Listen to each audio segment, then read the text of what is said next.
there's so many people that think they have an opinion. You know what I'm saying? Like back in the days, it was just more of, you put a record out. There's probably a couple of critics that wrote. You know what I'm saying? And now everybody has this device, and everybody's an effing critic now. You know, so is that in your head as well? Well, I'm already knowing people are very opinionated and like we're in a very like social media time and stuff like that. And I mean, it comes with it. This is what I signed up for, so I can't even complain. Like, I'm just happy to be here, honestly. When you say you signed up for it, is this something that you always wanted? Like, did you always think about music even early years? Yeah, because, my dad used to rap, real underground vibes, like New York City stuff. And it always inspired me. Like, he was always freestyling and always trying to get me to freestyle and, like, always playing music. Right. So it was in the household. All kind of music or just hip hop? Well, with him, it was mostly hip hop and sometimes R&B. But with my mom's side, it was sometimes hip hop, but mostly like reggae or like soca and just like so you have thank you. And you can hear it as well too now. You know what I'm saying? When your pops is into music, does he trip off of where you are now? All the time. Yeah, he's been to like most of the shows. He never supported. Because I want to tell you, my son is 17, right? If my son took off in something, I'm going with him. Yeah, well, and I don't mean I'm going with him at the shows. I'm talking about I'm going to be on stage. You know what I'm saying? I'm going to be living my dream through my son to the point where he'd be like, how it is too. Okay. Because my brother's 17 and my dad's very much living through him too. Because he's like doing football and like stuff.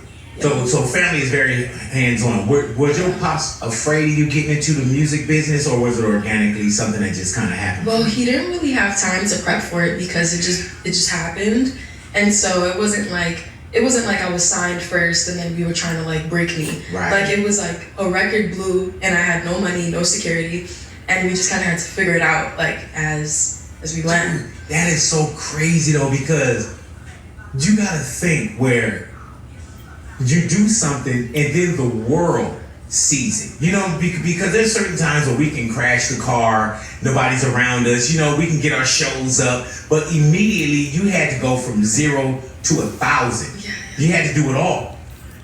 Is there but you don't know anything different, so I can't even ask if there's a pressure with that. That part, but sometimes I do look at other acts that had time to develop, and I'm like, it's so crazy. I get compared to them all the time, but I know the real, and they've had like 10 years of seasoning and rehearsals and all types of like studio sessions and writing camps and stuff. I've never done anything like that. So for me, it's just very much like, I just be confused when they compare me to people who have done that. This is some real throw you in the pool type of stuff too, though. And I can't swim. Right? Well, you swim like my effing now. You know what I'm saying? And so now when you go in and you think, well, just kind of getting back to growing up as well. Pops, thank you. He's freestyling. Mom's playing music in the house. When do you become where you say, I at least want to write? Not to the point where I'm getting in the studio and I want to, because that happens from months. You know what I'm saying? But when did you start writing? So my first little liner was in like 4th grade. There was a girl I didn't like. Oh, the first one was a diss record? Yeah. Well, it was a diss line. Right, so she said liner. And when you said liner, I was like, do you remember the line? Yes. Well, can I hear it? Sure. Yes. It was Agatha, she like a chair with 3 legs, I can't stand her. That was it. Lyrics. Agatha. And I don't want to bring up Agatha too much, man, but have you ran into Agatha? Never again. Do Agatha know it? She gotta know it's you though. If she watches this, she might be like, yeah. But honestly. But you're not gonna go back and put anything else with it, right? Because you already passed the Agatha beef. Well, yeah, that was 4th grade. Yeah, man. That 4th grade beef, man. And that 4th grade beef is real though. That 4th grade beef. It was serious, but we were friends though. Right. Yeah. Also, that's why you're so passionate about the line. I wasn't and that's why the line was like, you like a 3-legged chair. I can't stand you. And it's so random too. I remember being like jealous of her a little bit because French Montana had like came by the school and I missed it that day, and she got to meet him and take a picture with him. And in 4th grade, that was like that's big. Yeah. Have you met French yet? a bunch of times. Yeah. There it is. You know what I'm saying? She had one. You know what I'm saying? You've had many. Do you have friends from over there? Shout out to French too, because I actually used like his rig and stuff when I was in Romania. None of my production made it to the festival, and so thankfully his team like let us use their stuff, and I was able to still perform. Hey dude, is it crazy that you can go from doing something, releasing it to the world, and then you can say my rig, he let me use his stuff because I was in Romania? Yeah. Is that crazy to you where music can take you? Yes, and while I was on stage, I was pissed because it was such a big stage, and none of my product props were there, my dancers weren't there, and everything was a mess, right?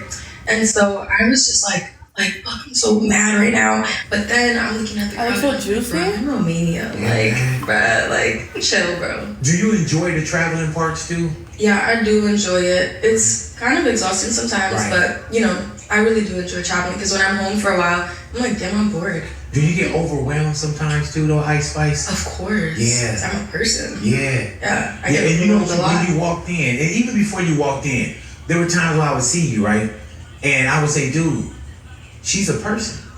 Yeah, so I knew that before you walked in. You know what I'm saying?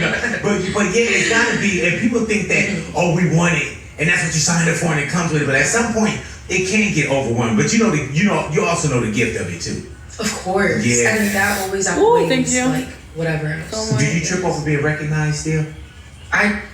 Lately, I don't care. Right. But, like, before, like, I would be like, oh, I can't go anywhere.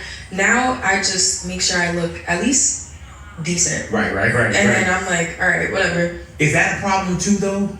Because now you got to make sure that you're presentable because somebody will take a picture or, They that's will what we take do a first. picture, Yeah. even if I don't look. And I realize people notice me more when I'm trying to hide versus if I just walk outside like this, people are like, that's not her. Right. Yeah. Do you ever get to you look like? Or I get that. You look like? Yeah, I get that, and it's like so funny because whenever people are like, "Oh, you look like her," I'm like, "Yeah, I get that," and they're just always like, "Yeah, because you are." Yeah. Like, you're her. And then you walk on. Yeah. What about your fan base? What about the Munchies? And even outside of the Munchies? No, nothing. I'm just doing my house, the fan base, because Ani was at the show. And I didn't get a chance to make it in my intentions because I really wanted to go to the show and say, oh, I saw you. I know, right? Yeah. You know what I'm saying? But just watching the crowd, that's got to be crazy from being somewhere in the Bronx and coming to Los Angeles or anywhere, Romania, anywhere you go. And people literally, as we're sitting down here today, it's Tuesday. People literally came out on a Monday night to see you. On a Monday night. Yeah, man. School the next day. People were like, yeah, I have school tomorrow. It was crazy because, we do the meet and greets at the end of the show. Do you charge for those? No, they're free, imagine. Right now? Damn. Yeah, that'd be crazy if it was free. Yeah. Well, I don't know. Shit. Nobody wants to pay to see me. Sometimes I live in my world because I can't live in y'all sometimes. No, you're very famous. Yeah. I'm sure you get recognized all the time. I get recognized everywhere. I go nowhere in the world. You have a very distinct look. Please stop that. I want you to straight up. This shit gonna be on me all night. I don't know how to take that. You have a very distinct look, but we both do, though. But as soon as you came in, I was like, man, I said you're gorgeous, and she's like, you know what I'm saying? Because usually you looking for not that I was looking for compliment chance. Oh my god, I should have been like you too. Yeah, then I would have had to ask you to leave. You know what I'm saying? Because I would have done it. Like, dude, she gonna lie through the whole fucking interview. You know what I'm saying? Like, start it. You know what I'm saying? Yeah, but your aura is gorgeous. Thank you. That's even worse. Oh my god, let me shut up. But yeah, please. Because that's almost like a compliment. You know what I'm saying? I get those a lot, so I'm just You get used to it compliments? all the time. What's a compliment to you? At least she's pretty. That's a compliment? At least she's pretty. Explain that to me though. Does it not sound backhanded as hell? I don't know. I never heard. At least he's pretty. At least he's funny. Yeah. Oh, that's what I get. Yeah. I get like, oh man, like bro, you're so funny. You're so funny. I said that to you earlier. Yeah, exactly. Hey, Gene. Yeah. No, I'm being. I'm trying to be sweet. You gotta see it in my DMs. People like, oh man, I got nudes in my DM, my DM. Every DM, and I'm gonna tell you on God, unless it's like some old spam stuff, I've never gotten a DM of somebody new that was like, hey, big, I wanted to show this to you. Everybody that's in my DM, Ice Spice, everybody want to get on. Everybody want to, hey, how do I get on the show? Interview me. And it'd be some, it'd be some female. Oh, shoot, hey, big.